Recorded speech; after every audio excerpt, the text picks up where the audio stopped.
Are you self-righteous? If you are, you probably don't think you are.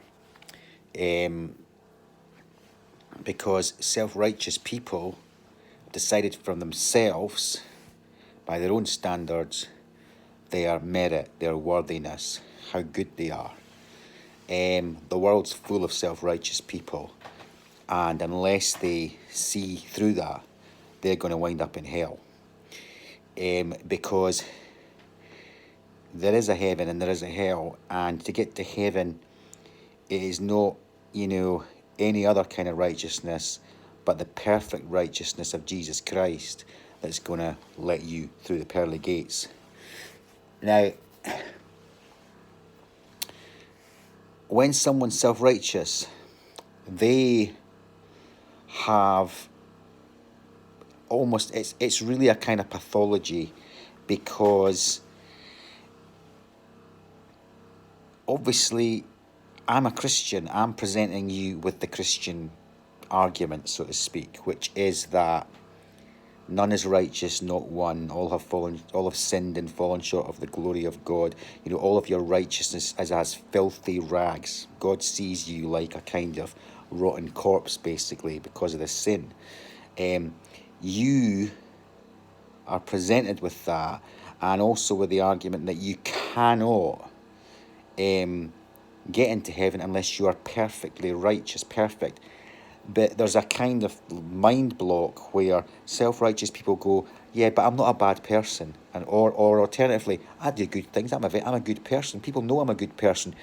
They just don't receive it. They just don't hear what's being said. That doesn't make any difference. That's just not good enough. That's not going to cut it. You're light years away from what God is looking for, because you see what it is it's that sin came through one man. It comes through him like a genetic thing, almost. Put it that way, right? It starts with Adam. Now, some of you, obviously, I know there's unbelievers. You go, well, I don't believe in any. I believe in evolution. I believe this and I believe that. But this is the argument. It starts with one man. That's why the whole of humanity has the defect, the disease, the sickness. It's in everybody. It's our very nature has been kind of corrupted. So what we think is normal, and our outlook and our perception, our understanding of what we think is right and wrong, is completely and utterly polluted. It's an abomination before God. So we're already coming from the wrong position. We think we're doing God a favour, when we say things like, well, I don't have anything against Jesus, I've not got a problem with it. None of these things earn any points. People think they earn, helping someone across the road, being charitable, just generally being liked by people, always trying to be kind. They're not bad things, of course they're not. But they've got God's not looking at his creation in that way. His creation needs to be restored to what it's meant to be. That's the way he's looking at it. It's like, it's like a car, and you're saying, oh, I've had so much history with that car, and and it's like I've been through so many times with it. I've got so many memories with it, but it's still going to the yard to be crushed. I mean, it's just it's not any use anymore. It's the same thing with us. It doesn't matter kind of our own striving, our own efforts to be worthy of something do not cut it.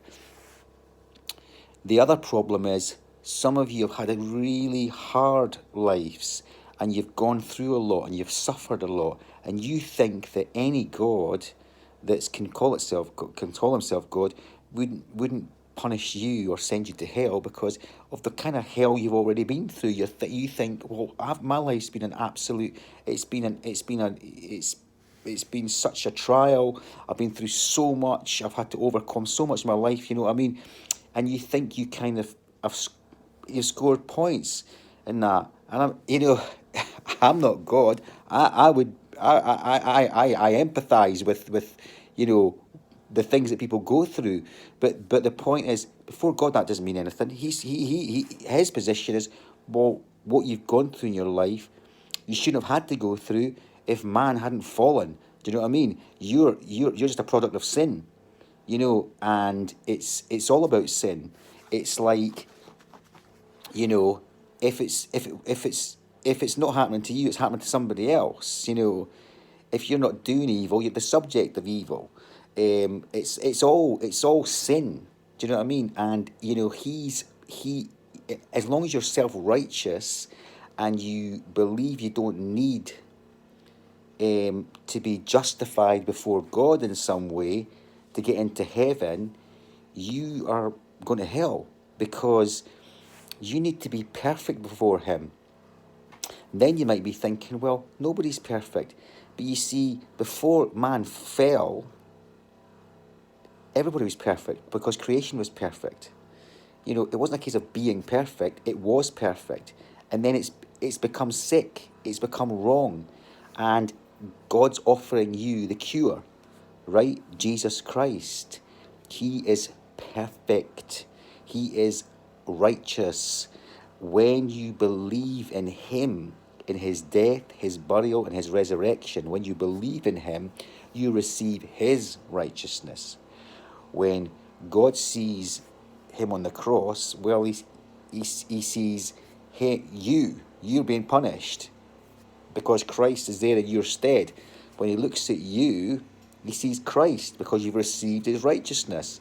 That's the way it works. That's the way. It's called substitutionary atonement. Some people argue this and some people argue that. I don't care what they argue. The point is, you receive His righteousness, okay?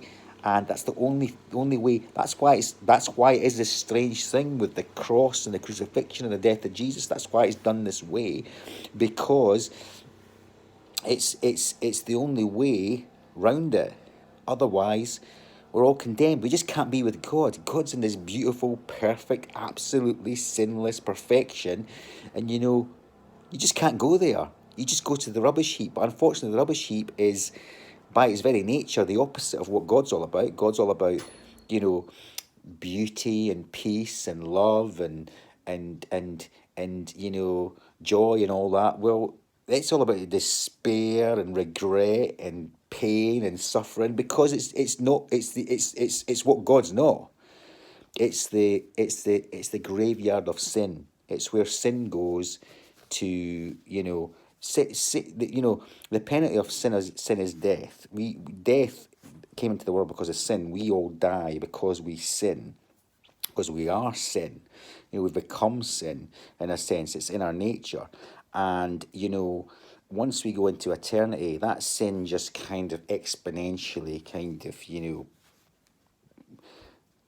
takes us into some horror story. But the point is, if you're listening to my voice now, you can be set free from all that. That's the whole point. Um, in the Bible it says, the gospel is foolishness to those that are perishing. As in, he's saying, giving his son to die on a cross so you can go to heaven, it's sublime. He's done something that people that don't want will say, this is the most ridiculous thing I've ever heard. But to those that are being saved, it's salvation. It's it's it's it's meant to be like almost offensively simple. You just believe that he's died for you. He's taken, your punishment, and that's it. That's all God wants. That's all he requires, you to believe it. You believe that he died for you and that he was raised from the dead because he's the Son of God. You believe he's the Son of God, and you believe that his blood that was shed has washed your sin away. You can be forgiven.